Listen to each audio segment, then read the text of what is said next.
A gente vai falar agora sobre os crimes cibernéticos no Brasil. Recentemente, o país inteiro acompanhou o caso da atriz Caroline Dickman, que teve fotos íntimas divulgadas na internet.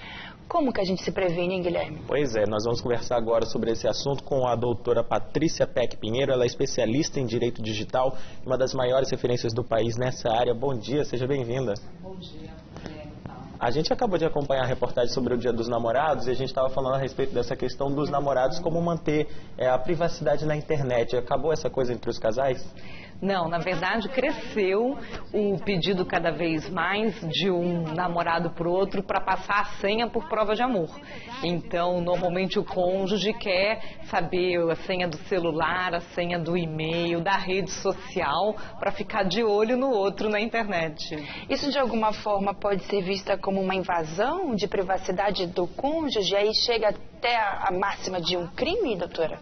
Sim, no Brasil pode ser considerado crime de falsa identidade.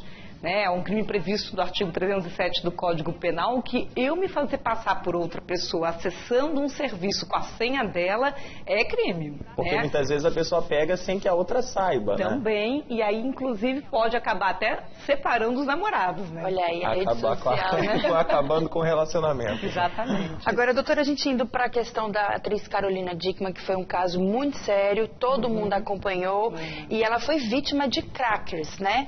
Porque ela digitou todas as informações dela num e-mail que ela recebeu, um suposto e-mail. A gente, inclusive, acompanha agora a reportagem que foi ao ar no G1. No G1 é o portal da TV Globo, da Rede Globo. E a gente queria saber até que ponto a gente precisa se cuidar para não ser vítima de pessoas assim. Olha, precisa cuidar bastante. Aumentou o crime na internet, principalmente aquele que se aproveita desse excesso de confiança, de você achar que nunca vai te acontecer nada. Então manda um e-mail, normalmente pedindo um dado para confirmar a informação bancária. Ou até hoje, como é o Dia dos Namorados, é comum um e-mail da admirador secreto. Então diz, você tem um admirador secreto, clique aqui para ver as fotos que ele te mandou ou para passar mais informações. E a pessoa, quando percebe, já virou vítima, né? Esses arquivos maliciosos que contaminam o computador ficam ali que nem um espião para mandar todo o seu conteúdo, a sua informação para um cracker, e aí ele se aproveita disso. Nesse caso, quando a polícia conseguiu identificar quem são os autores, eles foram enquadrados em que tipo de crime? Já que não há uma legislação específica. Isso, esse caso foi o crime de extorsão. Isso porque ele chegou a solicitar dinheiro para fazer aí uma promessa de não jogar na internet as fotos da Carolina. Mas há o andamento do projeto de lei de crimes eletrônicos, de autoria do Paulo Teixeira, deputado Paulo Teixeira, que tem um artigo prevendo especificamente o que aconteceu com a Carolina, que é alguém invadir um dispositivo computacional, pode estar ligado ou não na internet, no caso seria o computador, mas pode ser o celular, tirar um conteúdo seu e levar embora, né? E a gente sabe que esse conteúdo é difícil de saber o que aconteceu, porque a pessoa copia e cola, você não percebe que alguém tirou algo, é diferente de uma coisa física, que se levar uma foto impressa, você sabe que alguém levou, mas a digital você dificilmente percebe que alguém pegou. Para diferenciar, o hacker é aquele que é do bem, que trabalha com informática, que está ali a serviço das coisas boas. E o cracker é o criminoso, é o cara que invade o computador, é aquele que quer tirar proveito e fazer uma devassa na sua vida de internet, né? E aí quais são os cuidados básicos que a pessoa tem que ter? O mínimo? Olha, o mínimo ela tem que estar com o computador usando um software de segurança. Não dá mais para usar uma máquina insegura. Depois ela deve estar sempre pensando quem será que está do outro lado da tela. Essa suspeita, essa desconfiança é importante para se proteger. Se alguém pede a sua informação, deve-se verificar se realmente aquela pessoa representa aquela instituição. O golpe do telefone, de ligar em casa e pedir os dados, virou esse golpe pelo e-mail e pelas redes sociais. Hoje é muito comum essa abordagem também na própria rede social e no comunicador instantâneo, não é mais só o e-mail. Então vale ligar aí o desconfiômetro, né? E desconfiar de tudo. Olha, daqui a pouco a gente continua o nosso bate-papo com a doutora Patrícia Pinheiro sobre direito digital e nós vamos falar sobre os cuidados que os pais devem ter com as crianças e com os adolescentes nas redes sociais. 8h06, estamos de volta com a doutora Patrícia Peck Pinheiro, especialista em Direito Digital. E a gente quer agora falar sobre a situação das crianças e dos adolescentes, doutora, na internet. Tem que ficar de olho. Os pais não podem deixar isso de lado, né? É verdade. Paulo, os pais têm que estar presentes na vida digital do filho. Mesmo aquele pai que não sabe mexer muito com tecnologia, é surpreendido quando verifica que um filho está praticando um bullying digital, falando mal de um coleguinha, do professor, ou pior, vazando informação da família. Contando que a casa, que ele está sozinho em casa, contando quanto ganha o pai e a mãe de remuneração. E ele pode estar falando para um amigo, mas pode ser um bandido que esteja olhando isso também, coloca em risco toda a família. E aí, nesses casos de criança e adolescente, é recomendável que o pai siga, acompanhe, tenha ele no Facebook ou no Twitter ou enfim, nas redes sociais, para que ele possa monitorar essas conversas, o que ele está colocando, o que ele está publicando. Porque às vezes tem a questão também que a criança é uma coisa na vida real e outra totalmente diferente no mundo virtual, né? Vira um personagem, uma outra pessoa. É, exatamente. Esse jovem está aprendendo a exercer a liberdade de expressão. E o pai e a mãe, pelas leis brasileiras, responde por uma negligência na vigilância. Então os quem pais responde são é o pai, a responsabilidade é do pai. Qualquer coisa que acontecer com essa criança na internet, a primeira responsabilidade é dos pais. Se ele for um infrator, ou seja, ele tiver praticado, por exemplo, uma ofensa, uma difamação, ele depois vai receber uma medida socioeducativa pelo Estatuto da Criança e do Adolescente. Mas quem paga a conta, inclusive da indenização, são os pais. Então é legal dar um celular com câmera, mas tem que vigiar porque a foto da família para na rede social do filho e dá bastante problema. Aliás, a gente estava conversando sobre isso antes da entrevista, né, doutora, que as crianças com 9, 10 anos de idade já estão ganhando smartphones. Já. Até que ponto isso é perigoso?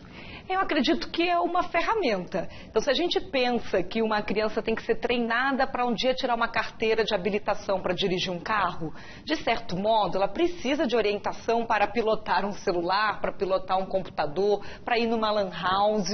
Há muitos casos hoje de assédio e pedofilia. Então, às vezes a criança não tem ali, ela é muito inocente, ela não tem a malícia de que a pessoa do outro lado pode, de repente, ser um pedófilo. Bom, agora vamos falar de uma outra questão também, que é em relação às empresas, as pessoas que trabalham em empresas e acabam postando nas redes sociais comentários a respeito da empresa ou fazendo um comentário que pode entregar algum dado, uma informação importante da empresa. Como é que é essa questão na rede digital? O funcionário pode ser punido?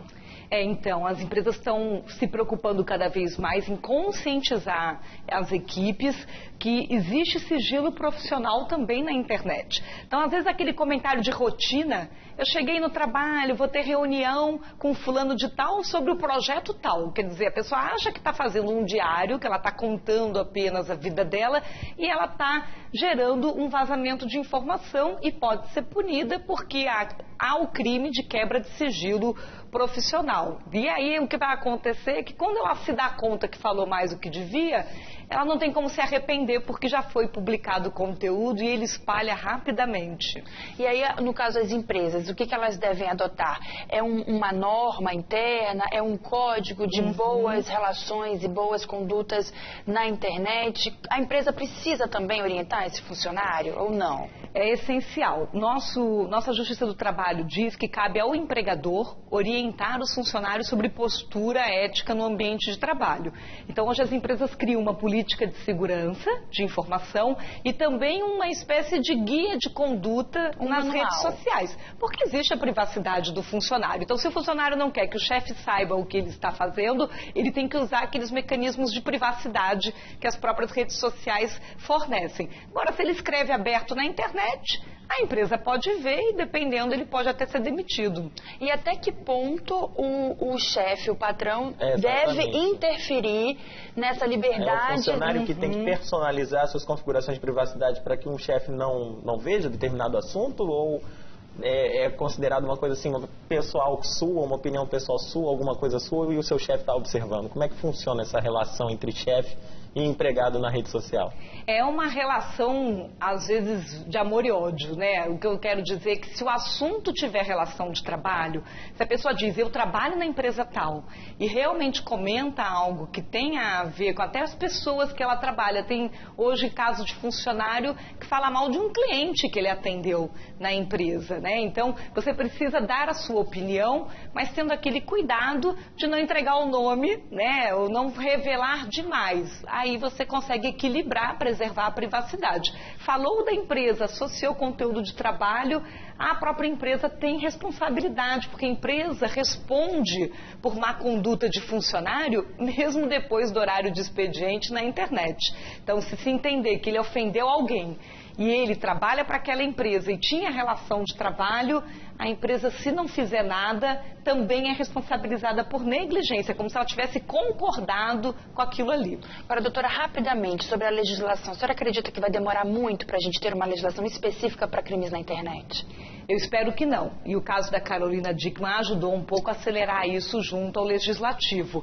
O Brasil está atrasado, nossos vizinhos da América Latina já resolveram questões de crimes digitais e a nossa discussão aqui é desde 99. Eu acho que tem que resolver antes da Copa, até para a gente ter mais segurança pública digital na Copa do Mundo, com bastante turista por aqui. Doutora, muito obrigado pela sua presença no Bom Dia Amazônia. Obrigada, Ian. Um bom dia para você. Bom dia também, bom dia a todos.